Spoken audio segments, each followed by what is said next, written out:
how should I be researching buyers before we talk? Now, we talked about researching their industry and their role, how they got there, how they're measured, who do they report to, and what does that person care about?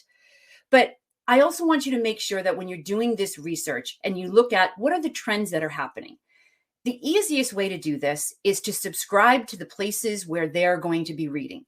So for me, for example, I read the Wall Street Journal, the New York Times, Forbes, Entrepreneur, and all of these other technological sort of base platforms where I can be reading the things daily that my buyers are seeing and reading daily so that I can be relevant to the conversations that they're having. It makes me understand their world when I'm immersed in their world. So if you're selling to small business owners, look and see what Entrepreneur is talking about. If you're selling to enterprises, and look at what is a C-level executive going to be looking and reading about. I guarantee you that they're probably going to be reading the Wall Street Journal or the New York Times. They're going to be keeping on top of the trends as far as what the markets are doing and the economy is doing and what's happening with supply chains. These are the places where you need to be spending your time in research. So go deeper. Immerse yourself in their world on a regular basis so that it's almost like you can think like they do.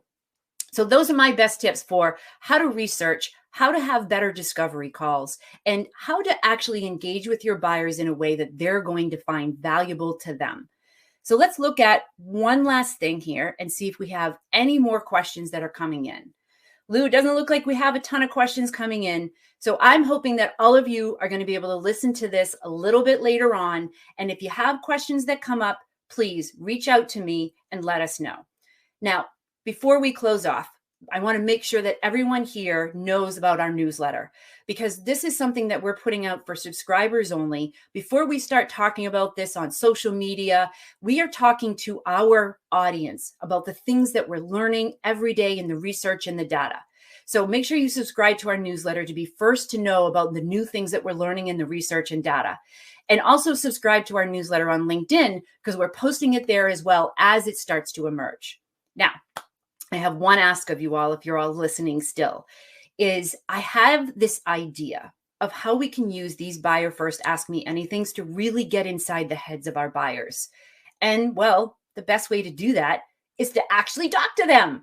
So I am looking for you. If you are an executive buyer, or if you are a buyer who's tried to buy something recently and been completely frustrated by the sales process, I want to give you a platform to voice those concerns.